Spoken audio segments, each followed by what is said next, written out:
चलो ध्यान देगा। फर्स्ट चैप्टर देखो हम लोग मैथ के अंदर पढ़ेंगे। पहले जान लेते हैं मैथ्स के बारे में।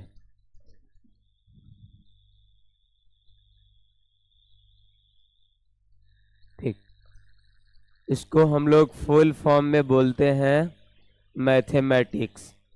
इसी को शॉर्ट करके बोला जाता है मैथ्स। अब यहां पर हम लोग देखो मैथ्स के अंदर यहां जो पढ़ेंगे हम लोग वो लगभग रहेगा 13 से 14। क्लास 10 में आ जाओ। क्लास 10 के अंदर 13 आपका मेन जो आपका चैप्टर है वो रहेगा, और बाकी एक एक्स्ट्रा चैप्टर भी है जिसको व्युत्पत्ति बोलते हैं। यानी एक चैप्टर ऐसा पढ़ना है जो रिसर्च वगैरह के लिए है। तो हम लोग 13 चैप्टर को यहाँ पढ़ेंगे। ठीक, एक एक करके जो भी आपका 13 चैप्टर जो इसमें रहेगा, जिसमें से पहला चैप्टर है आपका रियल नंबर। तो हम यहाँ शुरू ही कर देते हैं, टाइम ज़्यादा क्योंकि बहुत दिन हो गया है, अभी पढ़ाई नहीं हुआ था। Real numbers. देखो चैप्टर का फर्स्ट चैप्टर का नाम है रियल नंबर। इसको हम लोग बोलते हैं वास्तविक संख्या।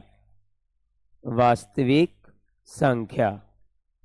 अब देखो अभी देख रहा था कि वास्तविक संख्या में देखिए पहला फैक्टर इसमें एक होगा, एक वर्ड है संख्या और दूसरा वर्ड है आपका वास्तविक। यानी वास्तविक संख्या में पहले जो इंपॉर्टेंट चीज है वो संख्या, उसके बाद इसमें लगेगा वास्तविक और काल्पनिक। लेकिन हम लोग को पढ़ना है वास्तविक संख्या, लेकिन दोनों चीजें पढ़ना होता है, वास्तविक संख्या भी और काल्पनिक भी। तो पहले जानते हैं संख्या किसे कहते हैं। संख्या का डिफिनेशन, परिभाषा। तो देखो संख्या में क्या होता है, संख्या में दो चीजें आएंगे, एक अंक आएगा और दूसरा चिन्ह आएगा। चिन्ह को भी संख्या बोला जाता है और अंक को भी। तो वे अंक या चिन्ह जिसका उपयोग मापन या गणना के लिए, मापन या गणना कहने का मतलब यह है या तो मापने के लिए उसका इस्तेमाल करते हैं या काउंटिंग के लिए उसका इस्तेमाल करते हैं, तो उसको हम लोग क्या बोलते हैं, संख्या बोलते हैं। तो देखो डिफिनेशन संख्या का बोलेगा कि संख्या किसे कहते हैं, तो उसका डिफिनेशन क्या दे हुए, वे अंक या चिन्ह या फिर वैसा अंक या चिन्ह जिसका उपयोग मापन या गणना के लिए किया जाता है उसको हम लोग संख्या बोलते हैं।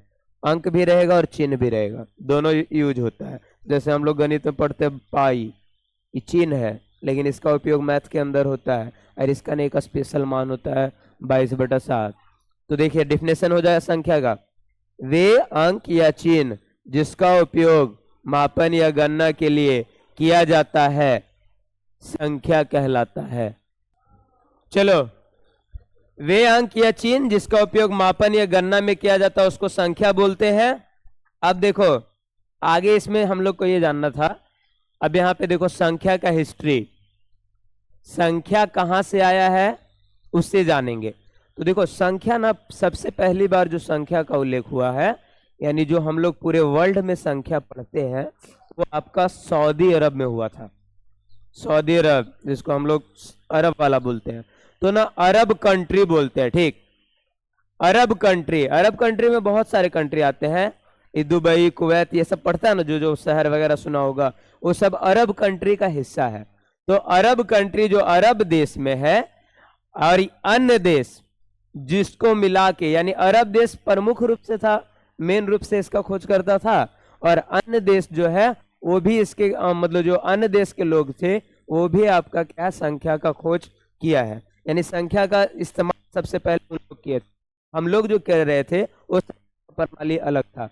और संख्या जो है बोलेगा किसका देन है, तो अरब सभ्यता वाले देश का देन है, और अन्य देशों का मिश्रित रूप है, लेकिन मेन रूप से बोला जाता है कि अरब देशों का देन है। इन लोग ने ही सबसे पहले काउंटिंग किया था, और काउंटिंग इन लोग जो करते थे उनका एक प्रणाली होता था जिसको आगे बता देते हैं हम, आगे क्या है। तो हम लोग जानेंगे संख्या के इतिहास में कि संख्या कहाँ से आया है। अरब सभ्यता वाले जो देश हैं, अरब वाले जो देश हैं उनसे आया है, और जिसमें से हमारा भी देन है, यानी हम लोग का भी देन उतना ही है जैसे भारतीय सभ्यता वाले। अब सब पहले देखो ना, पहले देश का नाम ना सभ्यता वर्ड से लिया जाता था, यानी जो देश का नाम है वो किससे लिया जाता था, सभ्यता वर्ड से। अब सभ्यता का मतलब क्या होता था ना कि नदी के किनारे जो लोग बसते थे ना उसको बोलते थे हम लोग सभ्यता। नदी के किनारे जो आपका लोग रहते थे, यानी जो नदी के किनारे लोग रहते थे वहां पे, पहले के लोग नदी के किनारे ही रहते थे। क्यों? क्योंकि पानी की आवश्यकता वहीं से पूरा होगा। चापाकल वाला सिस्टम नहीं था, ना ही नल है, ना मोटर था, ना ही ये सारी सुविधाएं थी, तो पानी का जरूरत तो हमेशा पड़ेगा। मतलब खाने के, भोजन बनाने के लिए चाहिए, उसको पीने के लिए चाहिए, तो इसलिए नदी के किनारे बसते थे। इसलिए हम लोग के भी लोग कहाँ बसे थे? सिंधु नदी के किनारे। हम लोग को माना जाता है सिंधु घाटी की सभ्यता।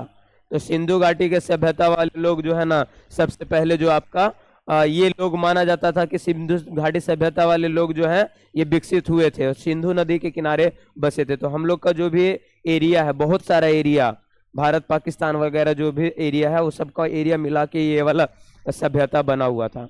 अभी देखो बहुत जगहों पे इसके प्रमाण मिलते हैं, यानी कि ये सभ्यता वाले लोग पहले रहे थे। लेकिन इन लोग का जो डेथ हुआ ना, पहले हम लोग से भी विकसित सभ्यता वाले लोग रहे हैं, लेकिन एक बार विनाश हो चुका है ऑलरेडी।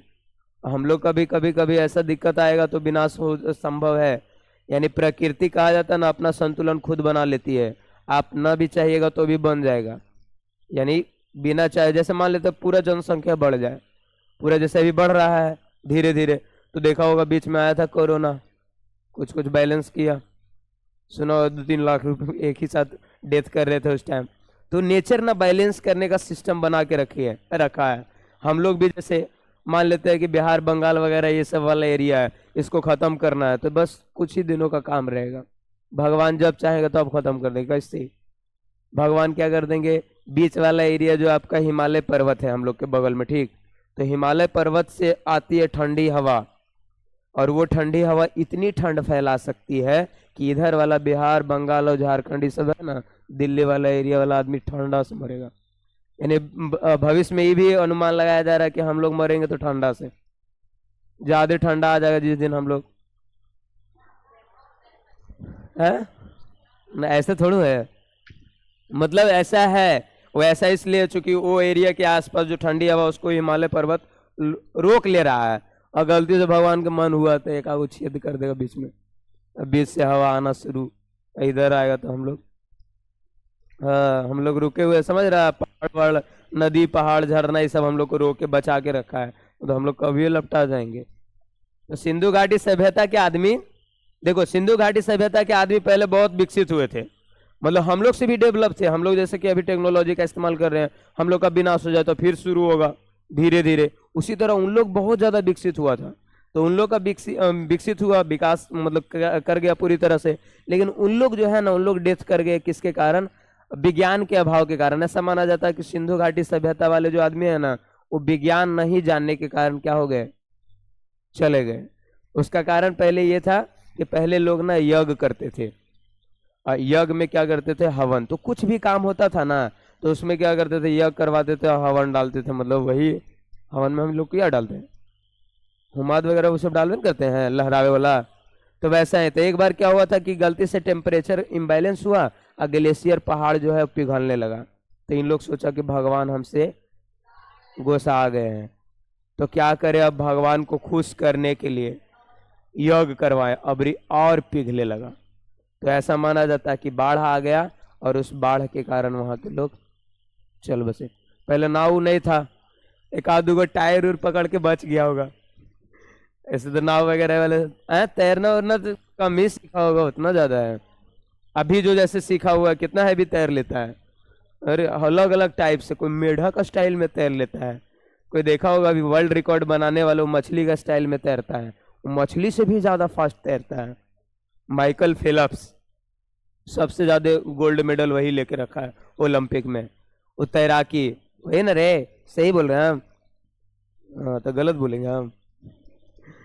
माइकल फेलप्स तैरता है, ऐसे माना जाता है कि मछली जैसे तैरता है उससे भी फास्ट, इतना ज्यादा मतलब हैबिट है उसका उस तरह का। मतलब तैराकी है, तैरवे करता है, दिन भर तैरती रहता है, तो काहे ना तैरे में एक्सपर्ट हो जाएगा वैसी तरह। तो यहाँ हम कहाँ पे चर्चा कर रहे थे, सिंधु घाटी सभ्यता में। तो यहाँ को क्या है, यहाँ के लोग ना ध्यान देगा, पढ़ रहे हैं, मैं थोड़ा सा आ गया था इधर। यहाँ के लोग जैसे पहले के लोग दोनों काम करते थे, यानी जलाते भी थे लाश को, दफनाते भी थे। तो कुछ कुछ शहर में देखा होगा, अभी भी कुछ कुछ शहर में पद्धति है, वहाँ दफनाने का पद्धति है। किसी धर्म से रहिएगा उससे मतलब नहीं है, वहाँ के लोग अधिक दफनाने वाले सिस्टम से है, तो दफना पाकिस्तान में सब एरिया दफनाया जाए। हम लोग देख, हम लोग का करते हैं, जलाते हैं, लेकिन सारे को नहीं जलाते हैं। मतलब जो आयु से डेथ किया है, जिसका 60 वर्ष पूरा हो गया है, चाहे एक्सपायरी डेट में चला गया था वो गलती से, तब उसके बाद वाला में गया है, तब ऐसे छोटा बच्चा वगैरह रहता है तो देखा होगा नहीं, प्रावधान है, बॉडी को जलाने का प्रावधान वहां पे नहीं है। हाँ, वही मतलब हम लोग फॉलो करते हैं रीति रिवाज को, हम लोग रीति रिवाज में मतलब फॉलो करते हैं। तो वहाँ छोटे बच्चों को जब शुरू में मतलब ये होता था ना, तो छोटा शहर जो शहर था, हड़प्पा वगैरह का शहर था, तो वहाँ जलाते नहीं थे, ऐसे ही आपका क्या कर देते थे, टांग देते थे। छोटा बच्चा को क्या कर देता था, एक खंभा होता था मतलब, और उस खंभे में टांग देते थे, और उसको फिर बाद में चील कौवा वगैरह, तो वैसा मानना था कि जो बच्चा है उसका मतलब उद्धार, जैसे हम अपना कोई जिंदगी जी लिया बहुत लंबा टाइम तक, तो अपने कर्म से स्वर्ग जाएगा नरक जाएगा। लेकिन यदि कोई बच्चा है अभी वो अपना कर्म किया ही नहीं पूरा का पूरा, तो ऐसा लोग पहले मानते थे कि इन लोग को हम लटका देंगे कहीं पे, तो उससे जो पक्षी वगैरह इनका मांस खाएंगे तो इनसे उसका उद्धार हो जाएगा, इसके कारण लटका देते थे। अभी भी एक धर्म है पारसी, धर्म का नाम सुना होगा, पारसी। टाटा, रतन टाटा का नाम सुना है ना, वो इसी धर्म के आदमी है। ये धर्म के जो आदमी है ना बहुत अमीर रहेगा और बहुत शांत, लड़ाई नहीं करता है। ये धर्म के आदमी बोला जा रहा है कि आज तक लड़ाई ये नहीं किया है, मतलब आपसी में कोई मतभेदे नहीं, इसको कोई मतलब नहीं रहता, बाहर दिन अपना विकास करता है, लड़ाई उड़ाई में भाग नहीं लेता है, इसलिए सेना उना में नहीं जाता है, काहे कि इसका मन नहीं रहता लड़ेगा, नहीं लड़ेंगे हम।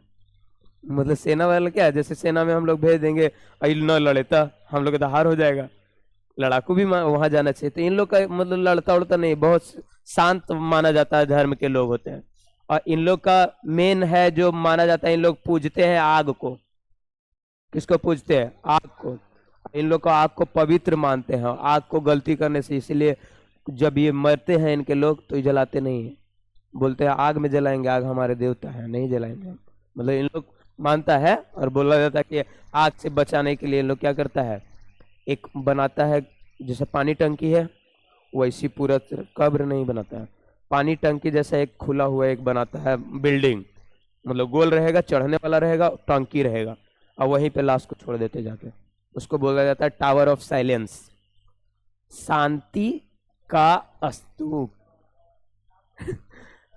हाँ, तो ये लेकिन रखा है, मतलब शहर जहाँ पे होता है ना, जैसे हम लोग भी शमशान घाट बनाते हैं, तो कहाँ बनाते हैं, कुछ दूर हटिए करने, मतलब साइड में। अब तो मतलब मान लीजिए कि बाद में घनी आबादी हो गया तो ये वाला में दिक्कत नहीं, इन लोग बनाते हैं बहुत दूर जाके, शहर से बहुत दूर रहता है, 8-10 किलोमीटर बाहर। तो इन लोग जब जलाने के लिए जाते हैं तो 8-10 किलोमीटर जाते हैं पैदल, है मतलब सॉरी जलाने के लिए नहीं रे, वो डालने के लिए, इस टावर ऑफ साइलेंस पे डालने के लिए लोग जाते हैं, और वहां पे उसको रख देते हैं, छोड़ के चले आते हैं। तो ये पहले के सिस्टम का अनुसार हम लोग चलते हैं, तो वही इसीलिए वो है पारसी धर्म वाला। कुछ कुछ धर्म वाला तो और ज्यादा अच्छा है ना, जैसे कि मतलब नहीं लड़ाई करने वाले 2-3 गो धर्म ऐसा है जो लड़ाई नहीं करता है, इसमें से एक पारसी हो गया। हम लोग तो फुल लड़ाकू हैं, हम लोग वाला एक और बगलवा वाला, हम लोग वाला एक बगल वाला फुल लड़ाकू है। बाकी बौद्ध धर्म वाला आदमी नहीं लड़ता है ज्यादा। फिर जैन धर्म वाला, ये तो और एकदम नहीं, वो तो और मान ले, वो तो समझो कि उसको भी नहीं मारता है, चींटी वगैरह भी नहीं है। उन लोग का तो ये रूल है कि वो शाम को खाता भी नहीं है उन लोग। हाँ 4-5 वो लाइट में ही खाता है, जैसे अभी दिन में खा रहा है तो दिन में ही खाएगा, रात में उन लोग का मानना है कि गलती से कोई चल गया तो। और हम लोग के टाइम में देखो, जब ब्रह्म भोज रहता है ऊपर से फटिंगा उटिंगा पड़ते रहता है, नीचे पूड़ी बेला रहा है छना के अंदर। और उन लोग नहीं, मतलब उन लोग का ऐसा मानना है कि उन लोग की गलती से भी हमारे कारण एक जीव की भी हत्या नहीं होनी चाहिए, ऐसे है। और उसके अलावा उन लोग, हम लोग अभी नकाब मास्क लगा के चलते हैं, मतलब अथी कोरोना वगैरह आया तब, उन लोग पहले से कि गलती से कोई नाक में घुस के न मर जाए, है? चलते रहेगा तो नहीं देखा उन लोग चलता तो एगो झाड़ू लेके देखा होगा तुम लोग। चलता है तो झाड़ू लेके, बिना झाड़ू लेके चलवे नहीं करेगा। मतलब उस तरह का मतलब ये करता है। और लोग जैन वाले जो होते हैं वो भी दो टाइप के होते हैं, एक होते हैं कपड़ा पहनने वाले और एक विदाउट तेल में चलता है। पहले तेल बाबा एक होता था, सुना होगा, वो तेल में ही रहता था, तेल में डूबल, और उस पे लोग सिक्का चढ़ाते थे। तेल बाबा को बैन कर दिया गया, काहेला? इतना सिक्का वो गायबे कर दिया, सब उगरा पे सिक्के चलाता है, नोट तो नहीं चलाएगा, तेलम नोटवा तो थोड़ा थोड़ा खराब हो जाएगा, इसलिए सब लोग सिक्का ही चढ़ाते थे। और सिक्का का बहुत दुरुपयोग कर लेता था, इसलिए सिक्का फेंकना वर्जित, जानता है, नदी में भी फेंकना वर्जित है। नदी में हम लोग चढ़ाते ना शौक से सिक्का, उससे हमारे देश की अर्थव्यवस्था को घाटा लगता। आरबीआई ऐसा पैसा लिमिट मात्रा में छपा हुआ है, अब उतना तुम नदी में बहा दिया, नदी में चला दिया ऐसी, तो उसके बाद क्या है, दिक्कत है। बोला पैसा तो लौट के आएगा नहीं, भले तुम्हारे पास पैसा हो गया, लेकिन वही स्तर के कारण। इसीलिए सिक्का जो है आपका वो क्या होना चाहिए, ध्यान रखना कि मतलब हम लोग को फेंकना नहीं है ज्यादा। नदी उदी में हम लोग फेंकते उगते रहते ज्यादा, तालाब उलाब में बचना। पहले के लोग क्यों फेंकते थे, उसका कारण था।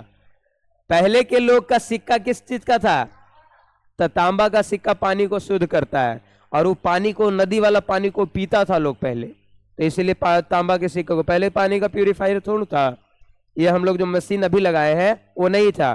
पहले के लोग पानी को कैसे शुद्ध करते थे, तांबा के बर्तन में तांबा का सिक्का रहते थे, रात भर रख देते थे पानी को, यही पानी को सुबह पीते थे। तांबा का काम है प्यूरिफाई का काम करना, करते थे। एक मटका में लगा दिए 20-25 लीटर पानी, डेली पीते रहता है। अभी कैसे गर्मी के दिनों में मटका नहीं लगाते हैं, तो एक मग के लिए ठंडा करेगी कि हो जाता है एक ही बार। चलो क्यों चले गए थे उधर, हम लोग इधर आते हैं। हाँ इधर चले गए दूसरा जगह पे, इधर आओ बैक। तो यहाँ पर हम ये बता रहे थे कि पहले के लोग जो आपके सभ्यता वाले लोग थे, मतलब किसी नदी के किनारे बसते थे, और उसके कारण वो मतलब बसते क्यों थे, पानी का जरूरत है सारी चीजों के लिए, तो इसके लिए बसते थे वगैरह में। और ये क्या करते थे, सभ्यता का निर्माण करके ये खोज, बहुत सारे खोज किए हैं।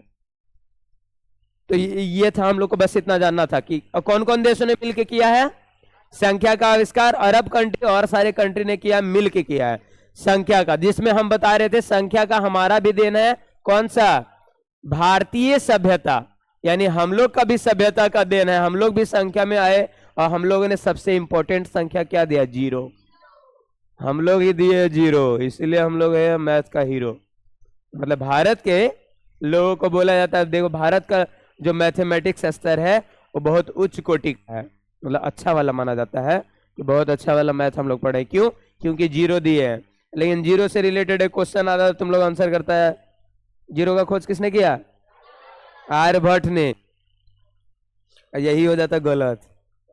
हम लोग अभी तक पढ़ते आ रहे हैं कि 0 का खोज किसने किया है, आर्यभट्ट ने। लेकिन 0 का जो खोज हुआ है 2 तरह से हुआ, ऐसे समझो, जैसे काउंटिंग होता है, मतलब आईपीएल मैच वगैरह स्टार्ट होता तो देखा होगा 10, 9, 8, 7, 6, 5, 4, 3, 2, उसके बाद 1, और उसके बाद जो, अब देखो उसमें क्या हुआ कि 10 से लेके लगातार तक गए, वो संख्या नहीं हो, क्या स्थान है, सेकेंड का स्थान है कि 10 second, 9 second, 8 second, 7 second, 6 second, 5 second, तो स्थान है वो। तो 0 का जो पहला खोज हुआ था ना, वो स्थान के रूप में ही किया गया था। तो स्थान के रूप में किया गया था, संख्या के रूप में नहीं। तो हम लोग को जो पूछा जाता है क्वेश्चन, वो पूछा जाता है संख्या वाला कि 0 का खोज किसने किया। तो 0 का खोज संख्या के रूप में आर्यभट्ट ने नहीं किए थे, किसने किया था, वो ब्रह्मगुप्त ने किया था। तो इस बात का ध्यान रखेगा, 0 का खोज करता पूछे कोई भी, तो पहले ही पूछना कौन सा वाला, स्थान वाला कि आपका संख्या वाला। संख्या वाला यदि बोलेगा तब ब्रह्मगुप्त ने इसका जिक्र किया, स्थान वाला बोलेगा तब बताना आर्यभट्ट। और आर्यभट्ट ने एक पुस्तक लिखा था, अपना ही पुस्तक, उसका पुस्तक का नाम था आर्यभट्टियम, ठीक। और ये ब्रह्मगुप्त ने भी पुस्तक लिखा था, ब्रह्मस्फुट। हाँ, यहां पर सबसे पहले इस संख्या के बारे में बताया है। तो संख्या के बारे में मतलब जीरो को एज ए संख्या के रूप में किसने इस्तेमाल किया? ब्रह्मगुप्त ने। स्थान के रूप में आर्यभट्ट ने। अब बात एक सवाल आता है, जैसे ये आता है ना कि संख्या का खोज ये जो हुआ है वो कब हुआ है? 499 में जिक्र किया गया था। ध्यान देगा, 499 में ये बुक लिखाया था आर्यभट्टियम।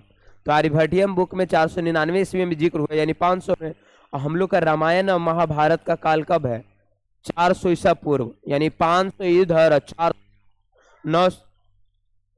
हाँ बोलो।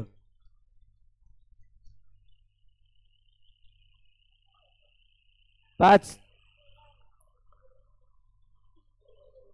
रुको, 5:25 में दे देंगे, 5:20 में।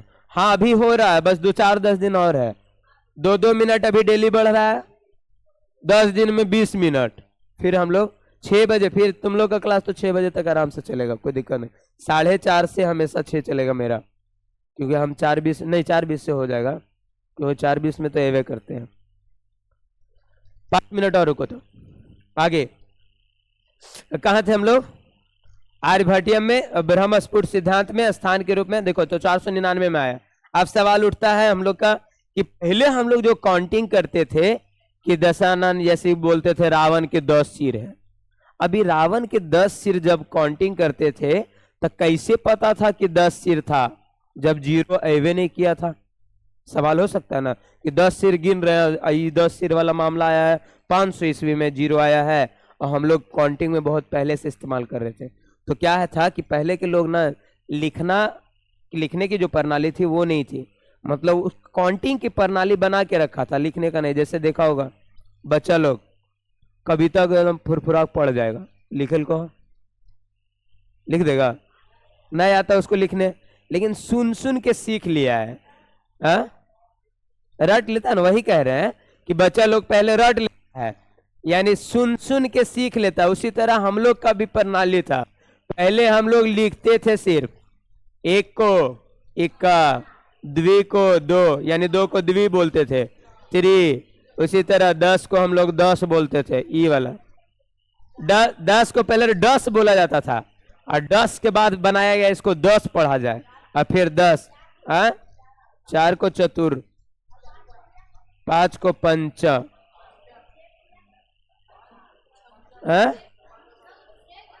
6 को शास्त्र, सप्तम, 8 को अट्ठा बोलते थे, 9 को नहलाए। चलो आगे छोड़ो, उधर नहीं ध्यान देंगे, अब इधर देंगे। सुनो,